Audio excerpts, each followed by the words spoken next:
Ombudsman said that Fidel Vizcaya, to put it bluntly, is protecting probably the SPG. Senator Bongo.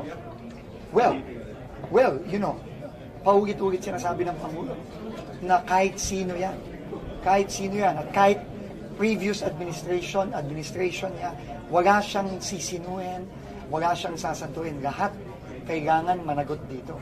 At in fact, nag-usap na kami ni Ombudsman Remulla kagabi about this. And ngayon, we are already working to look at the documents from the previous administration. No? Yun din naman ang mandate natin. No? From 2016 to 2025. No? Yun din ang mandate ng ICI. So, wala tayong sisinuhin dito. Can you say specifically you're looking at the documents that involve SPG? We are looking at connections between the Vizcayas and CLTG Corporation. Yun ang usapan namin ni Ombudsman kagabi. At after namin, nung nalaman siguro niya, because he was in Baguio, nung nalaman niya na yun nga, nagsabi dito ang mga Vizcaya na hindi na sila magko-cooperate, tinawagan niya ako. No, at nag-usap kami. At meron na kaming plano at meron na kaming mga gagawin sa mga susunod na araw to look at those, specifically at those contracts of the Vizcayas during the previous administration. Okay? Last one. Sir, I know it's the decision of the commission, but if kayo yung tatanungin, would you support lightning the ICI hearings? Kasi given the bypass, it's not for me to decide. No, it's not for me to decide. We have to have full faith in the ICI, in the integrity and credibility and processes of the ICI, and I fully support whatever the ICI decides. But do you think the ICI will consider for contempt power?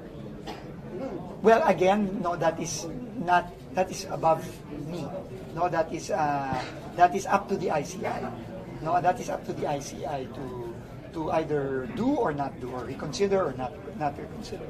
So, basta ako, we have full faith in the ICI, in the members of the ICI, and in their processes. Sir, SPG, you worked with the third administration. Yes. As a deputy implement. Well, I held 3 positions. During COVID, the Deputy Chief Implementer, I was Presidential Advisor for Flagship Projects and BCD President. You worked with SPG, so yes. Paano yun? Pumalo sa... Immaterial. That's all immaterial. Whether I worked with someone or not, any allegation of corruption needs to be taken to the end. And that is our job here. Kahit sino, sabi ng Pangulo, sabi nga niya, kahit kamag-anak niya, kahit kaalyado niya, sarili ng Presidente nagsabi niya. So, immaterial yan. Kung nakatrabaho ko o nakasama ko, immaterial. Kung saan ang ebidensya, at yun ang ginagawa namin ngayon, together with the Ombudsman, we're already looking at the evidence, starting to look at the evidence from the previous administration, and wherever the evidence will take us, it doesn't matter. Clarification, what prompted you to look at specifically the documents for Yun ang pinag-usapan, yun ang sinabi sa akin ni Ombudsman Boying kahapon na nag-usap kami. Hindi ko alam kung nagulat siya, pero he was not happy. No? Alam mo naman si Ombudsman, fire yun. So kailangan nandun tayo. Kailangan kung saan tayo dadali ng ebidensya. Nagsisimula na kami ngayon. Sir, anong gagawin dito?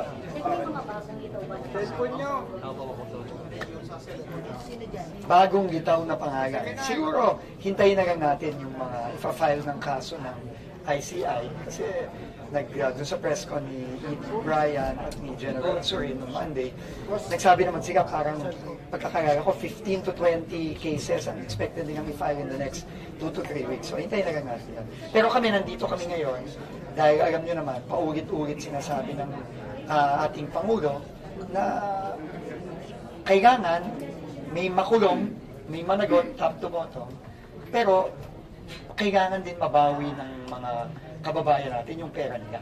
No, yun ang paka-importante. Sige, Gerald. sir, we're talking of how much in terms of... Well, kung titignan natin, no, dun pa lang sa na-freeze na accounts ng AMGA, I think that's already 5 billion, roughly. Okay. dun sa air assets pa lang ni former Congressman Zaldico, 5 billion na ulit. So that's already 10 billion, dun pa lang. And we're talking about 1 case, 2 cases pa lang na na-file sa Ombudsman. So, you can just imagine kung gaano kalaki ang posibleng mabawi. Billion-billion ito. Pero ang importante, mapabilis natin. Ang sabi ng Pangulo, kailangan bilisan eh. Kasi ang civil cases, mas mabilis yan sa criminal cases. So dapat, mas mabilis natin mabawi yan. And kaya tayo nandito ngayon.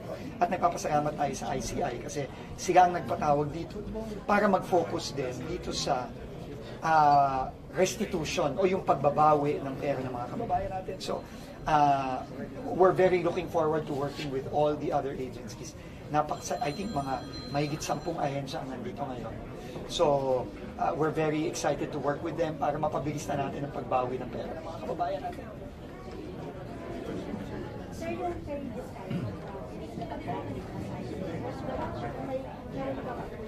Alam mo, kailangan mag-cooperate sila. Kung hindi sila mag-cooperate, pasensyahan tayo. Di ba? Ganun lang naman kasimple yun. Binigyan na nga sila ng pagkakataon ng ICI na mag-cooperate. Pero ngayon na hindi sila mag-cooperate.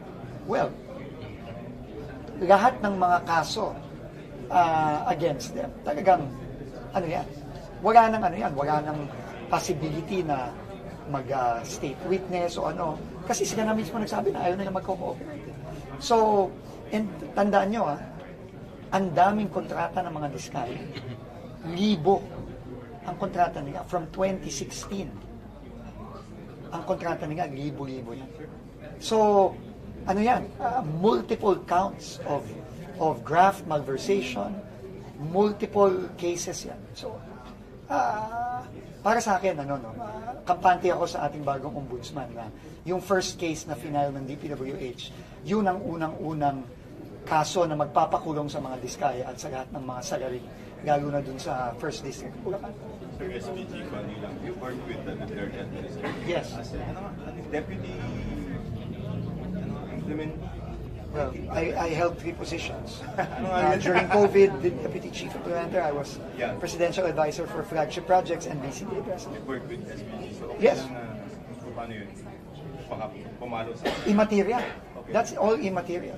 Whether I worked with someone or not, any allegation of corruption needs to be taken to the end. And that is our job here. Kahit sino, sabi ng Pangulo, sabi nga niya, kahit kamag-anak niya, kahit kaalyado niya, sarili ng Presidente nagsabi niya. So, immaterial yan. Kung nakatrabaho ko o nakasama ko, immaterial.